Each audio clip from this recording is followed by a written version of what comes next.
And today we are very pleased, very excited to have a new guest, Gomez. Gomez, how's it going? Going good, guys. Going good. I'm glad to be here tonight, actually, with you guys with this awesome, one of my favorite movies from the 90s, actually. I love that. Yes. So I was excited when you guys pitched it to me. I'm like, we got to do it. I'm stoked. This is a quintessential like 90s movie for sure. Like soundtrack, everything. I'm super excited. Oh, so am I. Part of joining us for the first time, we do a small segment as sort of an aside to sort of initiate people into what we consider our clubhouse. What's the password? New England clam chowder.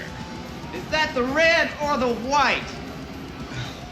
I can never remember that. White? Now we are three gatekeepers. You will not be allowed in the clubhouse unless you can answer these questions to our satisfaction. Okay. And so we kind of each have a question that we'll throw your way. We'll sort of explain the qualifiers for the question, but we'll leave it up to you to answer the question. And of course, if we're happy with your responses, you're in the clubhouse, baby. We'll let All you in. right. Okay. And good luck. Thank you. So we'll kick it off with Ben's. My question I'm always interested in hearing about is basically what people's tastes are when it comes to movies, kind of what they love. So I like to ask, if you were stuck on a desert island and you had a TV, you had access like a Blu-ray player, whatever, and you could take the filmography of one person with you on that island, who would it be? One actor or one director? You could take everything they've ever been part of, but I'm curious who that person would be and why. Wow. Well, first of all, that's a great question.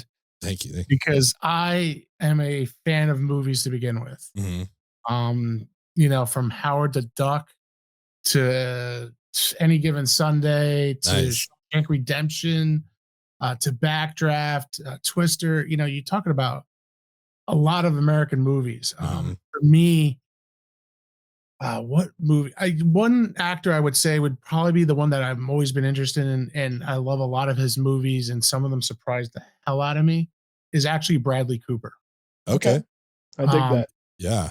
He is an interesting actor. He is unbelievably as an actor. I've seen some of his movies that I'm like, wow, I'm blown away. Mm-hmm. One movie that's now on Netflix, it's called Burnt. Yeah, where he's the chef. Yeah. He's the chef. This is one movie that I highly suggest anybody to watch. He's a Michelin star chef that fell off the face of the earth because he had a drinking problem or he had some kind of problems.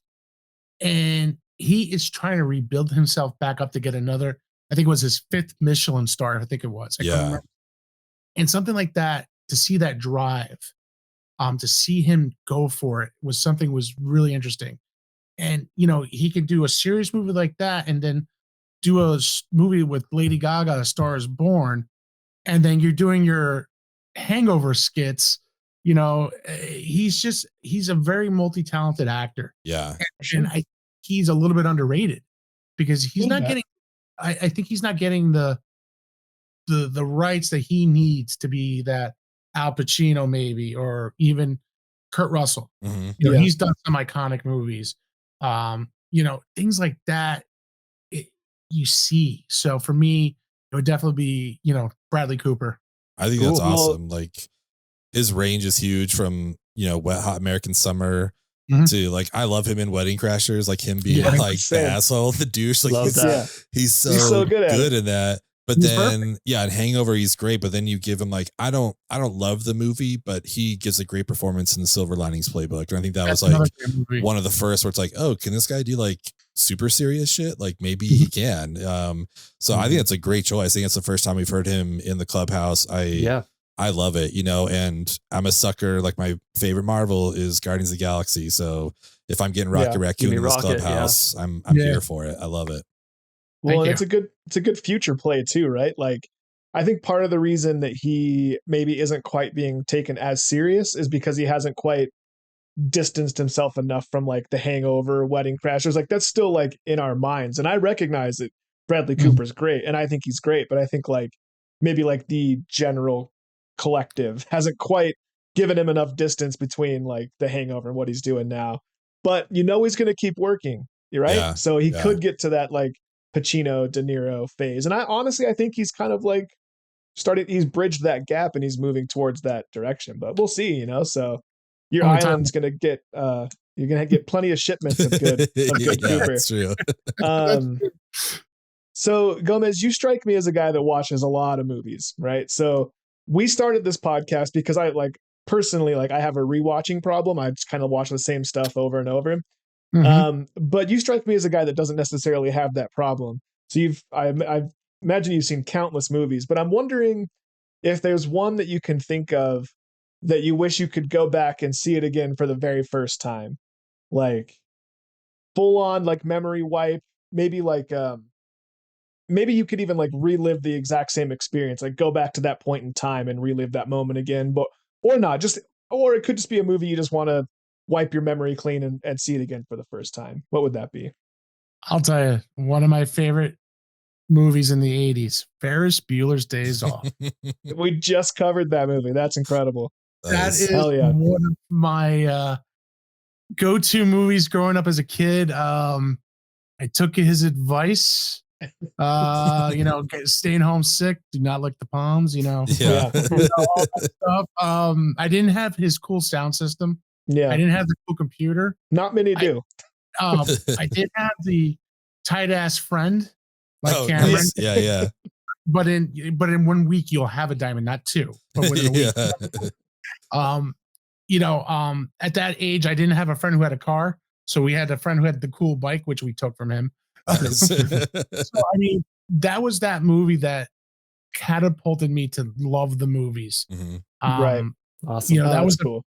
That was just the one thing I learned, kind of be the I want to say a scammer. But streetwise. Act my way through streetwise to learn my yeah. get the street cred really. That. But growing up, I was never a book guy. So really, Ferris Bueller and my dad were the guys who really showed me how to, do the streetwise, be street smart. I love so that was the foundation of my my youth right there. That's awesome. That's awesome. I love that that's the movie that made you love movies too. Cool. Oh yeah. And that makes sense. I can rewatch that movie and recite every line of that movie when it's on. Yeah. And my wife hates it. Yeah. Well, I got to tell you, Gomez, even if Tyler and I didn't want you to join the Clubhouse with your answers, Ben would have found a way to sneak you in because he has an unabashed love for Ferris Bueller. So yeah, that's my favorite movie of all time. So I'll count the ballots and I'll make sure you get in here. Don't worry about that. You're in already. So my question, we have a popular segment on our show, not a segment. It's more of a theme for these rounds that we do when we cover movies, and it's called the Unsung Gem round. And our definition of an unsung gem is a movie that you love personally, but you don't know very many people who loves the movie, or you just feel like it's grossly underappreciated or underseen, like people just haven't seen it. Okay. So what would be your unsung gem? Oh, I have a few, but one that sticks out. And again, another 80s movie. Love it. It's with Anthony Edwards. It's a college student, and it's the movie Gotcha. Wow. Yeah. That okay. I don't think I've seen that. So this is a movie where he is a college student who loves to play spy games. So they have this in his, I think it was UCLA. This is early 80s, like 84-ish kind of. And it's a game called Gotcha. So pretty much you get these cards and then you get these dart guns, or not dart guns, I'm sorry, paintball guns, and you shoot them and you say gotcha because you killed them. It's like a 007 type of thing for college kids, you know what I mean? Okay. And then he goes into the real world in Europe. He gets messy with all this, and then now he's the kind of like the spy trying to get away from people. And this actually attracted me to Anthony Edwards as an actor too. So I started watching some of his movies growing up, and everyone would say with him Top Gun with Tom Cruise, but in reality, I think this movie started his career. Interesting. He's got some luscious blonde locks in that poster. Yeah. So So you're talking about an old movie, which I find is a real gem that I love. And it's in the 80s again. It's one of those movies that I don't think gave him the true props that he deserved for his, I don't know if it was his first starring role, but I know it was in his young career. I mean, he has ER, Top Gun, he's got a lot of lists. The Revenge of the Nerds. Yeah. I mean, this might have been after Revenge of the Nerds too. So this was like a quiet movie he did, but I loved it. And, people look at me, I'm like, yes, I did love this movie. So I'm actually looking at the cover of my DVD that's still standing over there right in front of me. I was just going to say, like, I'm looking it up and this is so unsung that it is not streaming anywhere. So I think you have to have it on DVD if you want to watch this. So. Yeah, it's one of those DVD movies. Yeah. And, excuse me, it's just one of those things. I own it. I found it on eBay and I had to own it. Man, this is his fault. So he did Revenge of the Nerds. He had a movie called The Sure Thing. And then he did Gotcha. So this is 2 movies after Revenge of the Nerds. And the movie after this is Top Gun. He went from Gotcha to Top Gun. So so amazing. So, I mean, he was young when he started his career too. But when you look at the list of movies he has, plus TV shows that he was very popular in, he's another actor that I felt like he was underrated. Yeah. I mean, my exposure to him was ER. So it was just so weird to learn like he was, in Top Gun and Revenge of the Nerds, all this kind of stuff. Like, he had quite the history, but that's an awesome choice. That's I literally never heard of that movie ever. Yeah. It's great. Well, I like to surprise people. Those are 3 unique answers for all 3 of those questions. But for anyone listening who is trying to think of how they would articulate their unsung gem, Gomez just gave a textbook answer. That is like the epitome of an unsung gem. So I can't wait to watch Gotcha. That's awesome. Yeah, I recommend it. So it's one of those, if you like spy movies, that's the way to go. It looks kind of like The Game if it was set in college instead of like Wall Street. You know what I mean? Cool. That's great.